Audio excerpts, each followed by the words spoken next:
Election வர்ற நேரம் வந்து நான் அதை தர்றேன் இதை தர்றேன். என்ன செஞ்சீங்க இந்த 5 வருஷமா மக்களுக்கு? எதை வச்சு நீங்க ஆட்சி அமைக்க போறீங்க? ஏதாவது ஒரு ரோடு வந்து உருப்படியா இருக்கா? அதை போட திராணி இருக்கா? இந்த சூனா வெங்கடேசன் ஒருத்தர் ஒரு எம்பி, ஒரு எம்பின்னு சொல்றதுக்கே வெக்கமா இல்ல? ஏதாவது நலத்திட்டம் என்ன நீங்க பண்ணிருக்க? இந்த 5000 ரூபா கொள்ளையடிக்கிறத மக்களுக்கு கொடுத்துவிட்டு பாக்கி 3 லட்சம் ரூபா கடனை ஏற்றி வச்சு மக்களுக்கு கடனாளியாக தான் ஆக்கி வச்சிருக்காங்களே தவிர மற்றபடி இவங்க எந்த நலத்திட்டங்களும் செய்கிற மாதிரி தெரியல. சாராயமே இல்லாமல் இருந்த தமிழ்நாட்டை சாராயத்தை கொண்டு வந்து பூர்த்தியவர் கலைஞர் குடிக்க சொன்னார், காமராஜ் படிக்க சொன்னார்னு ஒரு சொல்லே இருக்கு. தாலிபான்கள் சொல்லுவாங்க உலகத்திலேயே கொடுமையானவங்க, உலகத்திலேயே கொடுமையான ஆட்சினா திமுக ஆட்சி தான். தமிழ்நாட்டோட கடன் 10 லட்சம் கோடி, அதை கட்ட முடியலையே. இதுல இந்த லட்சணத்துல எதுக்கு இன்னைக்கு காலையில் 5000 ரூபா? ஒரு பேருந்தவே நீ சரியான வழி நடத்த தெரியாத நீ எப்படி ஓசின்னு சொல்லி எல்லாத்தையும் இது பண்ணி இன்னைக்கு மக்களை பூரா நல்வழிக்கு இல்லாத அளவுக்கு நீ கொண்டு போய்கிட்டு இருக்க. ஒரு சவுக்கடி கொடுக்கணும். நம்ம அண்ணாமலை எப்படி சவுக்கடி இது பண்ணாலும் அந்த சவுக்கடியை மக்கள் வந்து ஓட்டா சவுக்கடி கொடுத்து.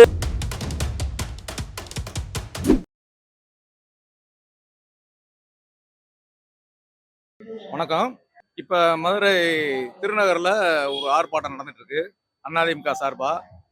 அதாவது 100 நாள் வேலையை வந்து பிரதமர் அவர்கள் 125 நாளா வந்து இந்த கிராம மக்கள் பலனடைகிற வகையில அதை கொண்டு வந்திருக்காங்க. இது ஒரு அருமையான திட்டம். இந்த திட்டத்தை வந்து திமுக அரசு வந்து எதுக்குது? 125 நாள் வேலையை வந்து அதை முடக்கிறதுக்கு என்ன வழியோ அதை பண்ணிட்டு இருக்காங்க.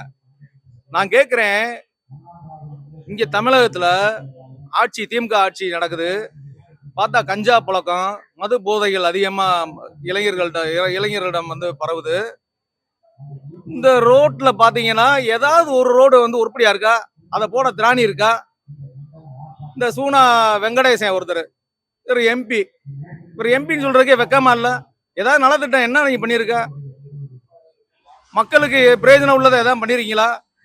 ரோடு குண்டும் குழியுமா எங்க பார்த்தாலும் சர்வநாசமா போச்சு. குப்பை மாநகரம்னு மதுரை வந்து பேர் எடுத்திருக்கு, நம்பர் 1. இதை வெக்கம் இல்லாம வந்து இவங்க அரசியல் வந்து நாங்க நல்லா பண்ணிட்டோம், நல்லா ஆட்சி பண்றோம் அப்படின்றாங்க. எந்த வகையில சொல்றாங்கன்னு தெரியல. மக்கள் பூரா கொதிச்சு போயிருக்காங்க, கொந்தளிச்சு போயிருக்காங்க. 2 நாளைக்கு முன்னாடி இதே இடத்துல இன்னொரு ஆர்ப்பாட்டம் நடந்தது பாஜக சார்பா. இப்படி மாநிலம் தழுவிய அளவுல எங்க பார்த்தாலும் ஆர்ப்பாட்டம் இதே நடக்குதே. உங்களுடைய ஆட்சியோட லட்சணம் இதுலயே தெரியுதா இல்லையா? நீங்க திருத்துங்க. எலெக்ஷன் வர்ற நேரம் வந்து நான் அதை தர்றேன் இதை தர்றேன். என்ன செஞ்சீங்க இந்த 5 வருஷமா மக்களுக்கு? எதை வச்சு நீங்க ஆட்சி அமைக்க போறீங்க? தயவு செய்து வந்து திமுக ஆட்சி, இந்த மக்களே நான் சொல்றேன், இந்த திமுக ஆட்சி மறுபடியும் வந்தா சர்வநாசமாக தமிழகம் மாறும். மது போதைக்கு அடிமையாகி எல்லா இளைஞர்களுடைய வாழ்வாதாரமும் சீர்கிடும். இதுக்கு உதாரணமா எத்தனையோ பத்திரிகைகள்லயும் பல இடங்கள்ல நம்ம பாக்குறோம். மதுவுக்கு வந்து குழந்தைகள்லாம் அடிமையாயிருக்கு, கஞ்சாவுக்கு அடிமையாயிருக்கு, மாத்திரையே போடுது, இன்னும் வேற என்னதோ போத வகையில சாக்லேட்லாம் இருக்கான். இந்த மாதிரி விஷயங்கள்லாம் இருக்குன்னு சொல்றாங்க. இது இந்த ஆட்சியில தான் தவளை நிலை வந்து ரொம்ப மோசமா போயிட்டு இருக்கு. தயவு செய்து தமிழக மக்கள் விழித்துக் கொள்ளணும். இந்த எலெக்ஷன்ல வந்து இந்த திருட்டு திமுகவை ஒழிச்சு கட்டணும் அப்படின்றதுல உறுதுணையா இருந்து எல்லா மக்களும் செயல்படணும்னு நான் கேட்டுக்கொள்கிறேன். தமிழக மக்களுக்கு நான் இந்த எலெக்ஷன் டைம்ல சொல்ல வேண்டியது என்னன்னா, கனிமொழி அக்கா திருப்பி வந்து போதையை அழிச்சிருவோம், டாஸ்மாக ஒழிச்சிருவோம் அப்படின்னு மறுபடியும் ஒரு நாடகத்தை ஆரம்பிக்கிறாங்க. இதை மக்கள் நம்பிக்கிட்டு இருக்காங்க. இப்போ இதை என்ன செய்யறாங்கன்னு கேட்டீங்கன்னா, கனிமொழி அக்கா இளம் விதவைகள் நாட்டில் பெருகிட்டாங்கன்னு ரொம்ப தெளிவா பல எலெக்ஷன்ல சொல்லிட்டு இருக்காங்க. எப்பப்ப எதிர்கட்சியா இருக்காங்களோ அப்பப்போ இவங்க இளம் விதவைகளை பத்தி பேச ஆரம்பிச்சிருவாங்க. ஆனா அவங்க ஆட்சியில பூரா 5 வருஷமும் சக்க போடும் சாராய கடை, இந்த டாஸ்மாக் ஒயின் கடையில பூராமே 10 ரூபாய் ஏற்றி வைக்கிறது, விலை ஏத்துறது, இது போக பல வகையான டார்கெட் வச்சு இந்த சாராயங்களை வித்து தமிழகத்தை தண்ணியில மிதக்க வைக்கிறது தான் இவங்களோட வேலையே. இந்த மாதிரி ஒரு அசிங்கமான ஒரு செயல்களை செஞ்சுட்டு கடைசியில நல்லவே மாதிரி வந்து மறுபடியும் பேசுறாங்க. இதை வந்து மக்கள் தீர்க்கமான முடிவெடுத்து பண்ணணும். இப்போதைக்கு இந்த 5000 ரூபா போட்டிருக்காங்க, ஏற்கனவே சொல்லியிருக்காங்க 3 லட்சம் ரூபா கடை ஏற்றி வச்சிருக்காங்கன்னு, 2.5 லட்சம் ரூபாய்க்கு மேல. அப்போ இந்த 5000 ரூபான்னா என்னது? அதுக்கு 10,000 ரூபா கடன் ஏற்றி அந்த 5000 ரூபாய்க்கு கணக்கு தெரியாது, எதுக்கு செலவழிச்சாங்க என்னன்றது. இவங்களுக்கு காசு சேர்த்து வைக்கணும். இந்த 5000 ரூபா கொள்ளையடிக்கிறத மக்களுக்கு கொடுத்துவிட்டு பாக்கி 3 லட்சம் ரூபாய் கடனை ஏற்றி வச்சு மக்களுக்கு கடனாளியா தான் ஆக்கி வச்சிருக்காங்களே தவிர மற்றபடி இவங்க எந்த நலத்திட்டங்களும் செய்யற மாதிரி தெரியல. இந்த மாதிரி ஒவ்வொரு அசைவிலும் ஒவ்வொரு செயல்களிலும் திருட்டுத்தனத்தை மையமாக வைத்து கொண்டு அவர்களோட திருட்டு வேலைகளை மறைக்கிறதுக்கான வேலைகளை பார்த்து இந்த எலெக்ஷன்ல மறுபடியும் வந்து நிக்கிறாங்க. இதை வந்து மக்கள் புரிந்து கொள்ள வேண்டும், ஆழமாக புரிந்து கொள்ள வேண்டும். புரிந்து கொண்டு தக்க கூட்டணிக்கு வாக்களிக்க வேண்டும் என்று தாழ்மையுடன் கேட்டுக்கொள்கிறேன். கலைஞர் நல்லவரா கெட்டவரா? நீங்க நல்லவர்னு சொன்னா நீங்க கெட்டவர். தமிழ்நாட்டில் சாராயமே இல்லாம இருந்த தமிழ்நாட்டை சாராயத்தை கொண்டு வந்து பூத்தியவர் கலைஞர். கலைஞர் குடிக்க சொன்னாரு, காமராஜ் படிக்க சொன்னார்னு ஒரு சொல்லே இருக்கு. இது போக ஸ்டாலின் அவர் மகன் நல்லவரா கெட்டவரா? ஸ்டாலின் டார்கெட் வச்சு சாராயத்தை வித்துட்டு இருக்காரு. அப்படின்னும் போது அவரும் தமிழ்நாட்டில் எந்த வகையான நன்மையும் செய்ய போறதில்ல. அடுத்தது கனிமொழி நல்லவங்களா கெட்டவங்களா அப்படின்னு கேட்டா, கனிமொழி உதட்டளவுல தமிழகம் இந்த தேசத்திலே முதல் மாநிலமாக இளம் விதவைகள் இருக்கக்கூடிய மாநிலம் என்று சொல்றாங்க. இது வந்து அவங்க மனசார சொல்றாங்கன்னு நினைக்கிறீங்களா? மக்களை ஏமாற்றக்கூடிய வார்த்தைகள். சிறிய இனிப்பை வைத்து எறும்பை இழுப்பது போல் இவர்கள் செய்யும் அனைத்து செயல்களும் உங்களை ஏமாற்றத்துக்கான வேலையைத்தான் செஞ்சுட்டு இருக்காங்க. இப்ப கொடுக்கக்கூடிய 5000 அதுவுமே உங்களை முழுமையா ஏமாத்தி கொண்டாந்து வலையில சிக்க வைக்கிறது தான். அவன் 5000 கோடி கொள்ளையடிக்கிறதுக்கான வழிதான். சாராயம் நல்லதா கெட்டதா? கடைசியான ஒரு கேள்வி. நம்மளுக்கு வருமானம் வருது, சாராயத்தினால பெரிய வருமானம், முதல் வருமானம் தமிழ்நாட்டில் இருக்கு அப்படின்றாங்க. இது கிடையவே கிடையாது. இது ஒரு போலியான ஒரு வருமானம். நல்ல மனிதர்கள் நேர்மையாக உழைத்தால் இதற்கு மேல இவங்களுக்கு உழைப்புக்கு வாய்ப்பு கொடுக்கணும், இவங்களுக்கு ஒரு தொழில் ஆரம்பிக்கிறதுக்கு லோன் கொடுக்கணும், இவங்களுக்கு வேலை, இளைஞர்கள் படித்த இளைஞர்களுக்கு வேலை வாய்ப்பு கொடுக்கணும்.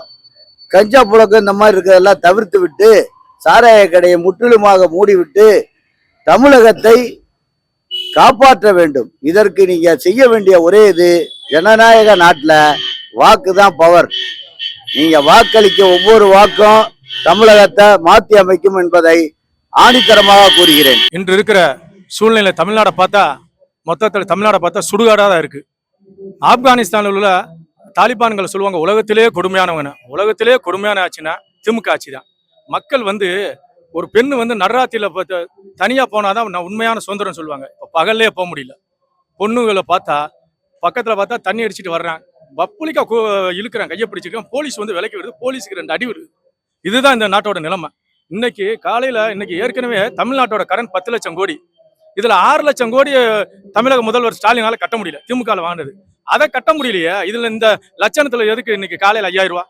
இது எதுக்கு? மக்களை வந்து என்னமோ பாரதிய ஜனதா கட்சி வந்து கொடூர மனுஷனை கூட தாலிபான்களை கூட வந்து நல்லவங்களை மாத்திட்டாரு. இன்னைக்கு நல்லவங்களை மாத்தி அவங்க அன்போட தொழில் பண்ண ஆரம்பிச்சிட்டாங்க. ஆனா இங்க தமிழ்நாடுன்னு சொல்லும் போதுங்க ஒரு தெய்வ மாநிலம். கோயில்களை இடிக்கிறான், எல்லா கோயில்களும் இடிக்கிறான். நம்ம மக்கள் வந்து கதறாங்க. நீங்க ஏங்க ஓட்டு போடுறீங்க? தமிழ்நாட்டுல ஏன் ஓட்டு போடுறீங்க? நம்ம இன்னைக்கு கோயிலத்தோட எம்புட்டு வரைய ராஜராஜ சோழன், ராஜேந்திர சோழன், விஜயநகர பேரரசு, கிருஷ்ணதேவராயர், இப்படி நல்ல மன்னர்கள்லாம் கட்டின கோயிலை இன்னைக்கு வந்து இடிச்சு பண்ணிட்டு அது மனசு வேதனையா இருக்கு. பூரா அவங்களுக்கு பெரியவங்களை அழுகுறாங்க. ஆனா அறநிலையத்துறை வந்து ஒரு என்ன எதுனே தெரியல, ஒரு நல்ல மனுஷனை போட்டிருக்கோம் அமைச்சரா. அவர் செஞ்ச அநியாயமா இருக்கு. எந்த கோயிலும் போக முடியல. 5000 4000 டிக்கெட்டு. இதை வந்து நீங்க கட்டாயம் மாத்தணும். இந்த வர்ற தேர்தல்னாச்சு நீங்க மக்கள் சிந்திச்சு இன்னைக்கு 5000 ரூபாய் கொடுத்துட்டாருன்னு சொல்லி உங்களை வந்து இப்ப மூளையை மலுங்கலிக்க நினைச்சிருக்காரு. அது நம்ம காசு. நீங்க 5000 கொடுக்குறீங்க, நாளைக்கு சொத்து வரி ஏறும், கரண்ட் வரி ஏறும், வீட்டு வரி ஏறும், எல்லாமே ஏறும். அதனால மனசுக்குள்ள வச்சுக்கோங்க. நம்மளை இப்படியே நம்ம இருந்துட்டோம். அடுத்து நாளை வர்ற தலைமுறைக்குனாச்சு ஆண்கள், பெண்கள், இளம் பெண்கள், நம்ம குழந்தைகள் எல்லாத்துக்கும் நல்ல கல்வி, சுகாதாரம் எல்லாமே நடக்கும்னா அதுக்கு ஒரே இது வந்து பாரதிய ஜனதா கட்சி ஆட்சி தான்.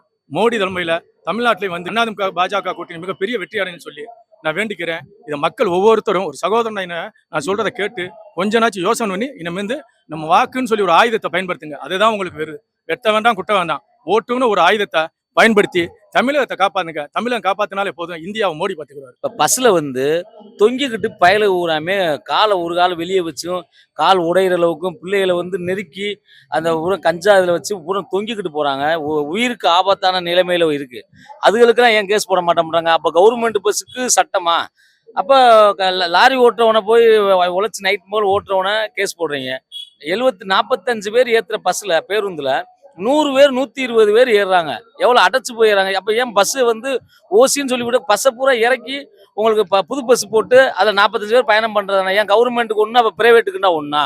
அப்போ சாராயத்தை ஊக்குவித்து அதை போதை தடமை ஆக்கி இன்னைக்கு சில பிள்ளைகள் எல்லாமே வந்து நம்ம வருங்காலோட பிள்ளைகளை பூரா சீரழிச்சுக்கிட்டு இப்போ கவர்மெண்ட் நடத்துகிற. அப்போ இப்போ கல்வித்துறையை வந்து யார் நடத்தணும்? கவர்மெண்ட்னு சமமாக எல்லாத்துக்கும் ஏழை பணக்கார அனைத்து பேருக்கும் கொடுக்கணும். அப்போ பணம் வச்சிருக்க இன்னைக்கு பணம் பூரா எல்லாத்துக்கும் காலியாகிறது. செயின் அடகு கடையில் வைக்கிறாங்க அப்படின்னா பிள்ளைகளுக்கு பணங்க பீஸை கட்டி பண்ணுறாங்க. நீ 1000 ரூபா நீ கொடுக்குற, 1000 ரூபாய் எது கொடுக்குற? கடைசியில் டாஸ்மார்க் வந்துருது. ஒரு பேருந்தவே நீ சரியான வழி நடத்த தெரியாத நீ எப்படி ஓசின்னு சொல்லி எல்லாத்தையும் இது பண்ணி இன்னைக்கு மக்களை பூரா நல்வழிக்கு இல்லாத அளவுக்கு நீ கொண்டு போய்கிட்டு இருக்க.